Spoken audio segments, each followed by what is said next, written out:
ये लोग कौन है जो अदम इत्तेमाद की तहरीक चला रहे हैं?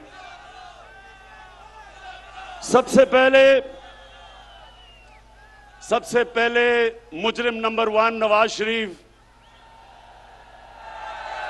झूठ बोल के सुप्रीम कोर्ट ने उसको सजा दी। बॉलीवुड की एक्टिंग की, रो धो के कि जी मैं तबाह हो गया, मरने वाला हूं, मिन्नतें करके बाहर चला गया। मैं ये सोचता हूं, नून लीग वालों अगर सुन रहे हो तो मेरी बात जरा, मैं चाहता हूं इस बात पे थोड़ा सा गौर करो कि कभी गीदड़ भी लीडर बन सकता है? कभी दुनिया में सुना है कि वो लीडर हो जो खुद दुम के भाग जाए और दूसरी तरफ आप भागा है? पहली दफा जनरल मुशर्रफ के दौर में तो आसिफ जरदारी ने तब कहा था, आसिफ जरदारी जब आप इकट्ठे होंगे तो जरा याद कराना शरीफों को और नून लीग को कि क्या आपने ये नहीं कहा था कि अटक जेल में टिश्यू के डब्बे खत्म हो गए नवाज शरीफ के आंसू पहुंचते पहुंचते। तो वहां रोना धो के वहां से भागा, झूठ बोल के गया कि मैंने कोई मुआहिदा नहीं किया। फिर वो सऊदी शहजादा आया और उसने मुआहिदा दिखा दिया। फिर कहता नहीं जी वो असल में 5 साल का था, 10 साल का नहीं। अब फिर बाहर चला गया है। अब नून लीग, मैं जरा अपनी, क्योंकि नून लीग में बड़े अच्छे अच्छे लोग भी हैं, तो मैं जरा नून लीग वालों से ये भी पूछना चाहता हूं, अपने जरा बच्चों को कहें जरा गूगल करें अपने मोबाइल पे, कोई इसकी दुनिया में मिसाल मिलती है कि एक मुल्क का 3 दफा वजीर आजम, उसके 2 बच्चे बाहर गए, अरबों रुपए के महलों में रह रहे हैं, वो खुद अरबों रुपए के महल में रहता है, और जब बच्चों से पूछते हैं कि जी ये पैसा किधर से आया, कहते जी हम तो पाकिस्तानी शहरी नहीं हैं, हम जवाबदेही नहीं हैं। यानी 3 दफा मुल्क का सदर, प्राइम मिनिस्टर, इसका मतलब कि वो फिर ये सिर्फ पाकिस्तान को लूटने के लिए आते हैं, पैसा चोरी करके बाहर, छुट्टियां बाहर, ईद बाहर, घर बाहर, शॉपिंग बाहर, और पाकिस्तान सिर्फ लूटने के लिए रखा हुआ है। ये है नंबर 1 जो चाहता है अदम इत्तेमाद की तहरीक हो, इसलिए कि वो चाहता है कि फिर से उसको याद आ रहा है कि कैसे उन्होंने मजे मजे से पाकिस्तान को पिछले 30 साल में लूटा है। दूसरा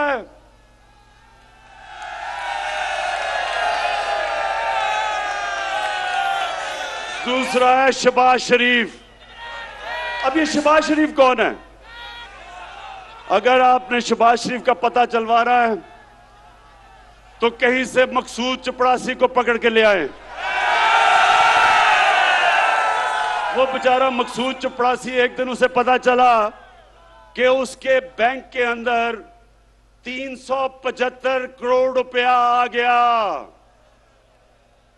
ये इसी तरह ही था कि हुदैबा पेपर मिल में लंदन में काजी फैमिली बैठी थी आज से 20-25 साल पहले, क्योंकि इन्होंने तो पुरानी चोरी शुरू की हुई है ना, तो उनको पता चला कि उनके बैंकों में लाखों पाउंड आ गए। वो बेचारे हैरान, किधर से आए हैं? पता चला यहां से चोरी का पैसा पहले उधर भेजा और उधर से रेमिटेंस दिखा के पैसा पाकिस्तान ले आए। तो शहबाज शरीफ, अच्छा अब इसका मैं आपको एक बताऊं, इन दोनों ने एक बड़ा, ये हर कोई मैच खेलता है ना, तो इन्होंने एक मैच की एक टेक्निक निकाली हुई है। वो भगौड़ा जो उधर बैठा है, वो और उसकी बेटी, वो फौज को बुरा भला कहते हैं, और शहबाज शरीफ जो भी उसको बूट नजर आता है पॉलिश करना शुरू कर देता है। लेकिन शहबाज शरीफ, ये वो जमाना बदल गया है। ये वो जनरल जिलानी का जमाना नहीं जब उसके घर पे सरिया लगाते लगाते आप वजीर आला बना और फिर अरबोपति बन गए। जमाना बदल चुका है। आपको शहबाज शरीफ जो मर्जी आप कर लें, आपको जवाब देना पड़ेगा कि 16 अरब 1600 करोड़ रुपया आपके नौकरों के अकाउंट में कैसे आया? मैं फिर से नून लिख के पूछता हूं कि आप भी ये पूछे तो सही इससे कि 1600 करोड़ रुपया नौकरों के अकाउंट में किधर से आ गया? अगर हलाल का पैसा था तो अपने अकाउंट में लेते, क्योंकि आपने चोरी का पैसा था तो नौकरों के अकाउंट में। बेटे को भी इसने बाहर भिजवा दिया है, मकसूद चपड़ासी को भी बाहर भिजवा दिया है, अपने दामाद को भी बाहर भिजवा दिया है। भाई यहां तो अदालतें आजाद हैं, क्यों बाहर भिजवाया हुआ है इनको? तो ये है दूसरा जो डरा हुआ है कि इसका केस आने लगा है और अगर केस आ गया तो इसने जेल में होना है, इसलिए ये भी जल्दी जल्दी अदम एतमाद की तहरीक में। और तीसरा है नहीं बीमारी जरदारी। जरदारी का कमाल यह है कि जब बेनजीर इक्तदार में आई तो आते साथ ही एक साल ही नहीं लगा, सारी दुनिया में धूम मच गई मिस्टर 10% कि हर चीज के ऊपर 10% पैसे खींच लेता था। ये वो आदमी था जो बेम्बिना सिनेमा के टिकट ब्लैक करता था। उसके बाद जो इसने पैसा बनाना शुरू किया, इसके और नवाज शरीफ के ऊपर बाहर के अखबारों के अंदर मजमून आए, किताबों के अंदर इनका जिक्र आया, इनकी चोरी का। बीबीसी के ऊपर फिल्में बनी इनकी चोरी पे। इसी जरदारी को 2 दफा नवाज शरीफ ने जेल में डाला करप्शन पे, और हुदैबा पेपर मिल का जो करप्शन का केस था वो जरदारी ने उसके ऊपर बनाया नवाज शरीफ पे। 96 की असेंबली में आसिफ जरदारी से पूछा गया कि सरे महल आपका है या नहीं है। एक बड़ा महंगा इसने महल खरीदा बर्तानिया में। इसने असेंबली में कहा ये मेरा नहीं है। वो केस हुआ, केस पाकिस्तान जीत गया, सरे महल को बेचा, पैसा पाकिस्तान आना था। इतने में मुशर्रफ ने इसको एनआरओ दे दिया, पैसा भी हजम कर गया वो। ये फिर $60 मिलियन यानी $6 करोड़ पड़ा था स्विट्जरलैंड में। पाकिस्तान ने केस किया, पाकिस्तान केस जीतने लगा था, मुशर्रफ ने एनआरओ दिया, वो भी हजम कर गया। ये हैं वो लोग जो सारे मिलके कि जी वो बहुत बुरे हालात है पाकिस्तान के, अदम एतमाद हम लेके आएंगे। और चौथे नंबर पे फजलू।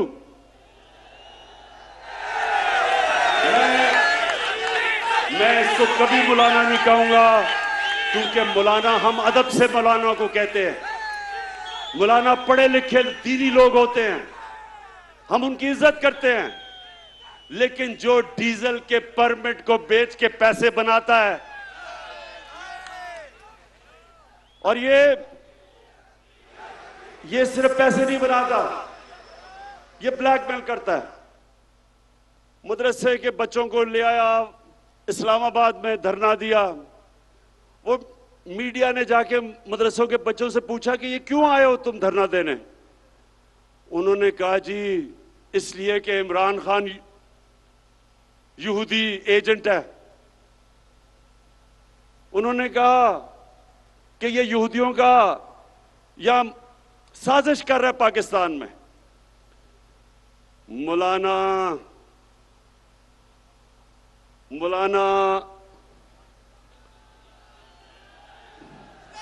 नहीं, डीजल नहीं मैं कह सकता इसको। फजलू, मुझे ये बताओ कि तुम्हारे और ये जो तुम्हारा डाकुओं का टोला है, इसके होते हुए यहूदियों को साजिश करने की जरूरत क्यों है पाकिस्तान में? पिछले 10 सालों में 4 गुना, 2008 से 18 तक 4 गुना पाकिस्तान का कर्जा बढ़ा है। 4 गुना, 6,000 अरब रुपए से 2008 में, 60 साल में पाकिस्तान का कर्जा 6,000 अरब था। इन्होंने 10 सालों में पहुंचा दिया 30,000 अरब।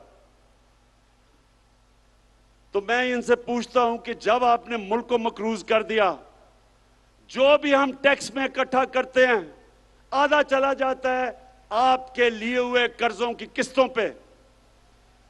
तो जब आपने मुल्क को मकरूज कर दिया तो यहूदियों को साजिश करने की जरूरत क्या है? आप ही काफी हैं। फजलू मैं आपसे, आपकी और मेरी उम्र एक ही है। हमारी उम्र में हमें सोचना चाहिए कि ऊपर वाला कभी भी बुलावा दे दे। हमें अपनी आखिरत की फिक्र करनी चाहिए। और आपका तो थोड़ा वजन भी ज्यादा है, इसलिए आपको अब सोचना चाहिए अपनी आखिरत का। यानी आप एक दीन के नाम पे पैसे बनाते हुए आपको कोई खौफ खुदा नहीं है।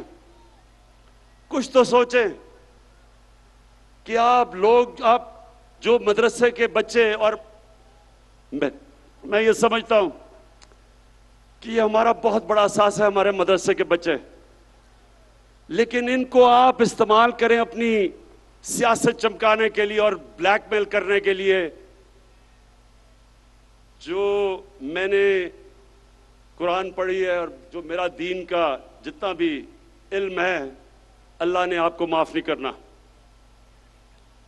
ये 4 लोग मिलके अदम एतमाद कर रहे हैं। और आज मैं अब अपनी आखिर में सारी कौम से पूछना चाहता हूं कि देखें, एक कुरान की आयत है, अमर बिल मारूफ व नही अनिल मुनकर। इसका मतलब है, नौजवानों ये सुन लो, कोई भी दुनिया में मुहज़्ज़ब माशरा नहीं बन सकता जब तक इस कुरान की आयत पे नहीं चलता। अल्लाह कहता है कि तुम अच्छाई के साथ खड़े हो, अच्छाई के लिए जिहाद करो और बुराई के खिलाफ जिहाद करो। इसके ऊपर अच्छे और बुरे की तमीज जब एक माशरा रखता है, उसकी अखलाकियात ऊपर चली जाती है, वो माशरे ऊपर जाते हैं। और जिन माशरों के अंदर कानून की बालादस्ती होती है, कानून की बालादस्ती और हुक्मरानी का मतलब कि कमजोर और ताकतवर का एक ही कानून, जिसके लिए हमारे नबी सल्लल्लाहु अलैहि वसल्लम ने कहा था कि तुम्हारे से पहले बड़ी कौमें तबाह हुई जो ताकतवर चोर को सजा नहीं देते थे और बेचारे कमजोर चोर को जेल में डालते थे। कौम तबाह हो गई है तुम्हारे से पहले कई। अब ये जो चोरों का टोला है, ये सारे जो आपकी कौम को नुकसान पहुंचा रहे हैं, 35 साल से ये नुकसान पहुंचा रहे हैं। मैं 1990 की बात करता हूं। मैं जब क्रिकेट खेलता था, हिंदुस्तान से जब मैं पाकिस्तान आता था, तो लगता था एक गरीब तरीन मुल्क से एक अमीर तरीन मुल्क में पहुंच गया हूं। हम उनसे आगे थे, हम सारे बर्रे सगीर में सबसे आगे थे। जब ये चोरों का टोला इस मुल्क के ऊपर मसल्लत हुआ, हम सबसे पीछे रह गए। ये अमीर तरीन हो गए हैं, कौम मकरूज और गरीब हो गई है। ये समझ जाए मेरे मेलसी के नौजवानों, ये आप समझ जाए, जब तक एक कौम अच्छे बुरे की तमीज नहीं करती, कौम ऊपर नहीं जा सकती। मदीना की रियासत में हमारे नबी सल्लल्लाहु अलैहि वसल्लम ने इखलाकियात के ऊपर अपनी रियासत की बुनियाद रखी थी और इंसाफ पे, उस पे वो दुनिया की अजीम कौम बने थे। जब इस तरह के चोर मिलके सिर्फ एक ही काम है कि बारियां लेते रहें, खाते रहें, जो इनको इत्तेसाब इनका करने लगे तो उसके साथ सब मिलके उसको गिराने की कोशिश करें, तो ये लोग, मैं अपने मीडिया से कहता हूं कि आप, मीडिया एक वॉच डॉग होता है, मीडिया का काम होता है लोगों को अच्छे बुरे की तमीज दें। आज मगरबी मीडिया कभी भी किसी के ऊपर चोरी का इल्जाम हो, वो तकरीर नहीं कर सकता, वो मीडिया के सामने नहीं जाता। अगर कोई पकड़ा जाए करप्शन में, माशरे में उसकी सोशल बॉयकॉट हो जाती है, कोई उसके करीब नहीं जाता। तो मीडिया आपकी भी जिम्मेदारी है, आपके बच्चे हैं। मैं जो लोग आज मीडिया में इनकी हिमायत कर रहे हैं इन डाकुओं की, मैं आपसे ये सवाल पूछता हूं कि क्या आप चाहेंगे कि आपके बच्चे फजलुर रहमान फजलू डीजल हो जाएं, या आप चाहेंगे कि मकसूद चपरासी वाला शोभा शरीफ आपका बेटा बन जाए, या आप चाहेंगे कि भगोड़ा नवाज शरीफ बन जाए, और या आप चाहेंगे कि आपका बेटा जरदारी की तरह बन जाए? कोई नहीं चाहेगा। तो फिर आप क्यों इस मुल्क में अच्छाई के साथ नहीं खड़े होते? 30 साल से आप देख रहे हैं कि मुल्क से क्या कर रहे हैं। मैं आज आखिर में एक बात कह के अपना बात खत्म करता हूं कि मैं 25 साल पहले मैं सियासत में आया ही था इनका मुकाबला करने के लिए। जब तक मेरे में खून है मैं इनका मुकाबला करूंगा।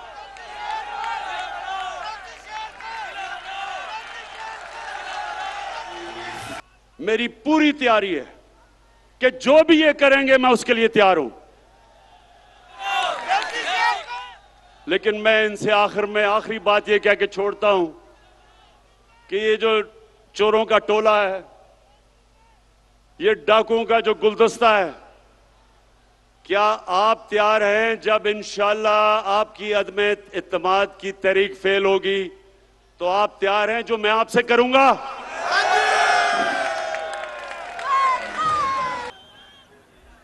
अल्लाह तेरी इबादत करते हैं और तेरे से ही कामयाबी और इज्जत मांगते हैं। मेरे मेलसी के बाशऊर शहरियों, मैं सबसे पहले तो औरंगजेब खान आपको और ताहिर इकबाल आप दोनों को इस शानदार जलसे में जो आपने लोगों को इकट्ठा किया, मैं आपको खिराज तहसीन पेश करता हूं।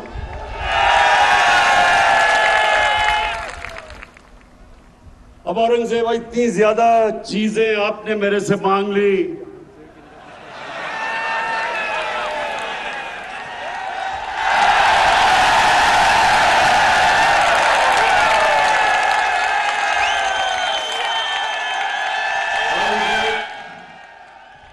और जहां से लगता है कि जो 74 साल में काम नहीं हुए वो 1 साल में ही आप करवाना चाहते हैं।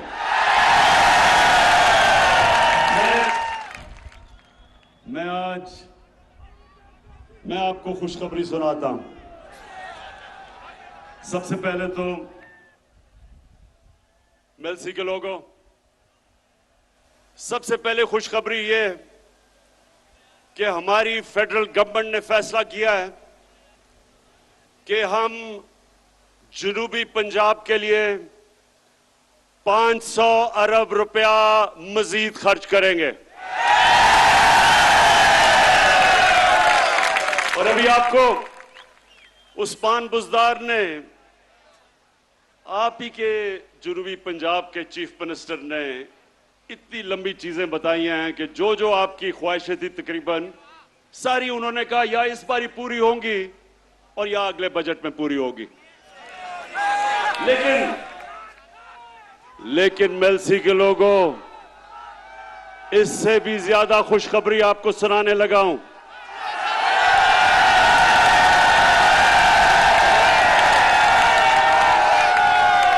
हमने फैसला किया है कि हम नेशनल असेंबली में साउथ पंजाब की कॉन्स्टिट्यूशनल अमेंडमेंट रख देंगे कि साउथ पंजाब का सूबा बनना चाहिए।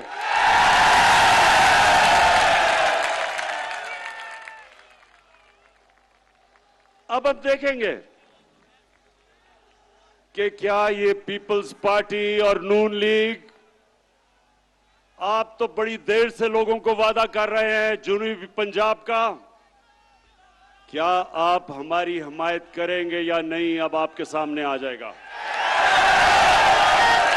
लेकिन इंशाअल्लाह हमने ये बिल रख देना असेंबली में। अच्छा, मेलसी के लोगों, ज्यादातर यहां गुजारा काश्तकारी के ऊपर होता है, तो सबसे पहले तो मैं बड़े फख्र से कहना चाहता हूं कि जितना किसानों ने हमारे दौर में, जितना किसानों के पास पैसा आया, कभी पाकिस्तान की तारीख में नहीं आया। और मैं आपको अब जरा, ये मेरे पास अदाद और शुमार हैं। मकई में हर एकड़ के ऊपर महंगाई के बावजूद जो मकई की फसल की कीमत बढ़ी है, 40,000 से 50,000 तक मजीद फायदा हुआ है किसान को।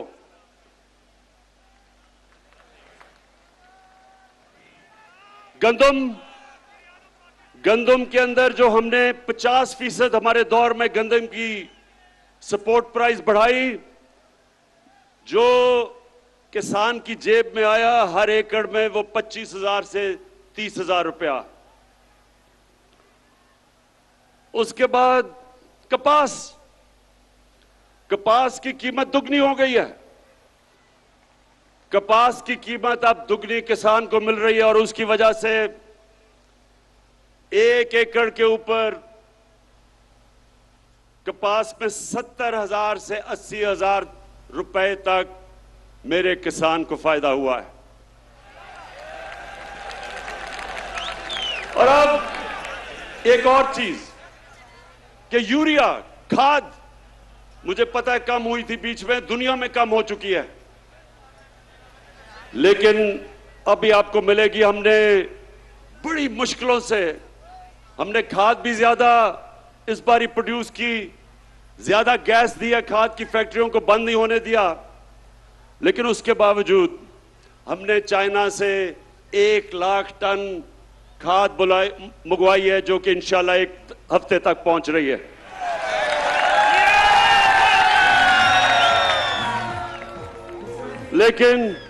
लेकिन अब किसानों, जितने भी किसान हो, एक चीज समझ जाओ कि आज बाहर की दुनिया में खाद जिस कीमत पे मिल रही है, उससे 5 गुना कम कीमत पे हम पाकिस्तान में खाद दे रहे हैं आपको। 132 अरब रुपए का हम सब्सिडी दे रहे हैं। तो मैं इसलिए आज आप किसानों के सामने पहले ये जरूर बात करना चाहता हूं, और भी अभी बड़ी बातें करनी है मैंने, लेकिन मैं पहले अपने, क्योंकि मेरा ये ईमान है, जब किसान खुशहाल होगा पाकिस्तान तरक्की करेगा। और ये बड़े मुश्किल वक्त में आपको पता नहीं कि अल्लाह ने हमारी हुकूमत को किन किन इम्तिहानों से गुजारा है। पहले एक मुल्क मिला जिसको रे चोरों का टोला दिवालिया निकाल चुका था, उसको संभाला, और फिर जब वो संभल रहा था तो 100 साल में एक दफा इस तरह का बुरान आता है, जो कोरोना वायरस पाकिस्तान और सारी दुनिया में आ गई। और मैं अल्लाह का शुक्र अदा करता हूं कि हमारा वो मुल्क है जो दुनिया मानती है कि 190 मुल्कों में से वो 3 वो मुल्कों में से है जिसने सबसे बेहतर तरीके से इस बड़े बुरान से अपने मुल्क को निकाला है, अपने लोगों को भी बचाया, अपनी माइशत को भी बचाया। और उसके बाद महंगाई का समुंदर आ गया सारी दुनिया में। मेलसी के नौजवानों, आपको पता होना चाहिए कि इस वक्त दुनिया की तारीख में, यानी, और मैं तारीख की बात कर रहा हूं कि अमेरिका में 40 साल के बाद सबसे ज्यादा महंगाई आई है, बरतानिया में 30 साल के बाद, जर्मनी में 26 साल के बाद, तुर्की में 20 साल के बाद इतनी महंगाई दुनिया में जो आई है, उसके मुकाबले में पीपल्स पार्टी का जो 2008 से 13 का दौर था, उस दौर में ज्यादा महंगाई थी आज से। लेकिन इस महंगाई के बावजूद इंशाअल्लाह हमने पूरी कोशिश की कि आपके ऊपर हम कम बोझ डालें,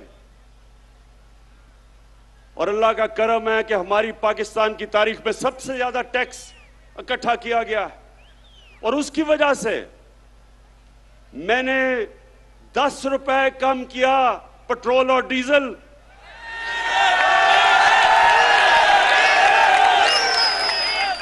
और 5 रुपए यूनिट बिजली कम की। ये सिर्फ इस तरह हम कर सके कि हमारी एफबीआर ने रिकॉर्ड टैक्स इकट्ठा किया, हमारी कौम ने टैक्स दिया, और मेरा अपनी कौम से वादा है, जितना जितना आप हमारे टैक्स देते रहेंगे, वो सारा टैक्स मैं अवाम के ऊपर बोझ कम करने पे लगाऊंगा। और अगर ये जो भगौड़ा बैठा हुआ है लंदन में, जिस दिन इसका मैंने पैसा वापस ले आया, तो मैं आपको वादा करता हूं कि पेट्रोल और डीजल की कीमत आधी कर दूंगा।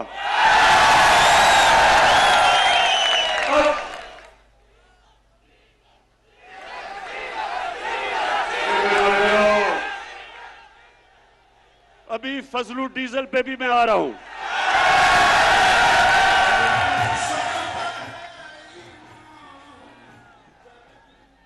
अच्छा, मेलसी के लोगों, ये भगौड़े और डीजल के ऊपर आने से पहले मैं सिर्फ आपको, नौजवानों, आपके लिए एक बात करना चाहता हूं। मेरे मां बाप एक गुलाम हिंदुस्तान में पैदा हुए थे, मैं पहला था। हम वो बच्चे थे जो आजाद पाकिस्तान में पैदा हुए थे, और मेरी हमेशा मां बाप ने भी मुझे याद दिलाया, और हमेशा मेरे ज़हन में था कि कभी हमने पाकिस्तान को कभी किसी की गुलामी नहीं करने देना। और मेरे मेलसी के लोगों, और जो पाकिस्तान के लोग टीवी पे ये देख रहे हैं, ये सुन लो, ना आज तक इमरान खान किसी के सामने झुका है, और इंशाअल्लाह जब तक मेरे में खून है, मैं अपनी कौम को किसी के सामने झुकने नहीं दूंगा। अभी ये जरा सुने, यूरोपियन यूनियन के एम्बेसडर ने खत लिखा पाकिस्तान को कि आप रूस के खिलाफ, उसके मुखालिफ स्टेटमेंट दें, उसके खिलाफ वोट दें। मैं ये यूरोपियन यूनियन के एम्बेसडर से पूछता हूं कि क्या आपने हिंदुस्तान को भी ये खत लिखा था? क्योंकि मैं अपनी कौम को याद करवाना चाहता हूं कि ये वो पाकिस्तान था जिसने ये नेटो की मदद की, जो वॉर ऑन टेरर थी, हमने उनका साथ दिया। मैं कभी ना साथ देता, मैं अपनी मुल्क को बाहर रखता उस जंग से, लेकिन उस वक्त का जो सरबराह था, उन्होंने उनका साथ दिया। क्या मिला पाकिस्तान को? 80,000 पाकिस्तानियों की जानें गई, हमारा कबायली इलाका उजड़ गया, 35 लाख लोगों ने नकल मकानी की, हमारे मुल्क को 100 अरब डॉलर से ज्यादा नुकसान हुआ। तो क्या मैं अपने यूरोपियन यूनियन के एम्बेसडर से पूछता हूं कि आपने क्या हमारा शुक्रिया अदा किया? क्या आपने कहा कि हाँ आपने हमारी मदद की थी हमारी जंग में, आपने हमें अप्रिशिएट किया?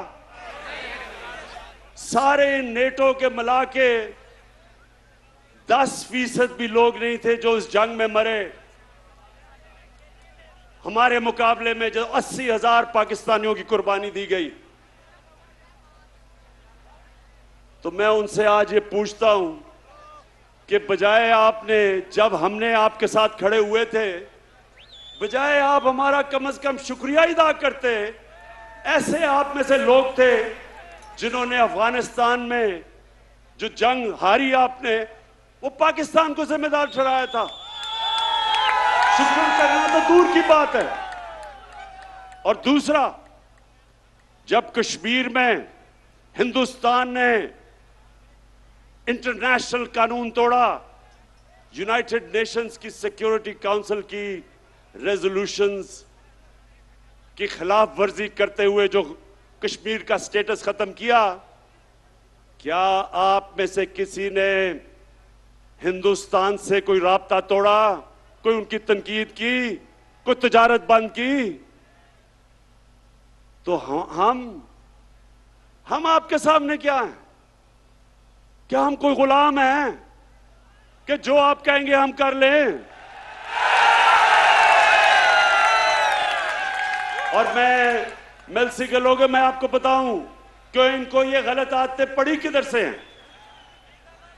2008 और 2018 के दरमियान में 400 ड्रोन अटैक हुए पाकिस्तान के ऊपर। जब जरदारी मुल्क की बड़ी बीमारी जो दुनिया की तारीख में कभी नहीं हुआ। नौजवानों, आपके पास सोशल मीडिया है, अपने टेलीफोन पे आप जरा गूगल करके देखें कि कभी ऐसा हुआ है कि एक मुल्क किसी मुल्क की जंग लड़ रहा है, उसके लिए जंग लड़ रहा है, और वही मुल्क उसी के ऊपर बमबारी कर रहा है? ये कभी हुआ है? और सवाल ये है कि ये दो डाकुओं ने क्यों नहीं उनसे पूछा, क्यों नहीं उनको कहा कि जब गांव के अंदर और हमारे कबायली इलाके पे जब ड्रोन अटैक यानी बम फटता था तो बच्चे बेकसूर लोग मारे जाते थे। जब ड्रोन अटैक एक घर पे फटता है तो लोगों के गोश्त के टुकड़े दीवारों पे होते हैं। इनको कोई शर्म नहीं आई कि हमारे पाकिस्तानी मर रहे थे। बाहर से हमारा ही दोस्त जिसके लिए हम जंग लड़ रहे हैं, वही आके यहां ड्रोन अटैक कर रहा था। क्यों ये दोनों बोल नहीं रहे थे? क्यों नहीं बोल रहे थे?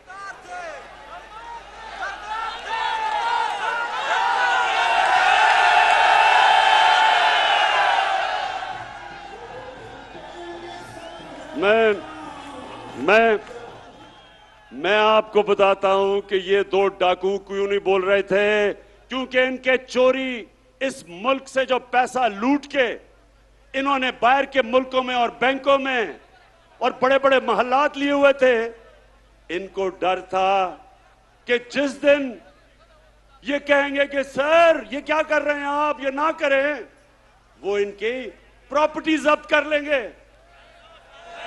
आज रूसियों की जो उनकी मगरब में असासे हैं वो जब्त कर रहे हैं। इनको भी वही डर लगा हुआ था।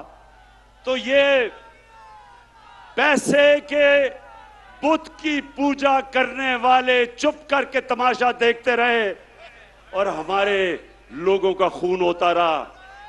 बेकसूर लोग बेचारे कबायली इलाके में उनके बच्चे मरे, और वो जिसके खानदान में लोग मरते थे वो हमारे खिलाफ हमले करते थे, बदला हमारे पे लेते थे, क्योंकि उनको पता था कि हमारी इजाजत से ये ड्रोन अटैक्स अपने मुल्क पे हो रहे हैं।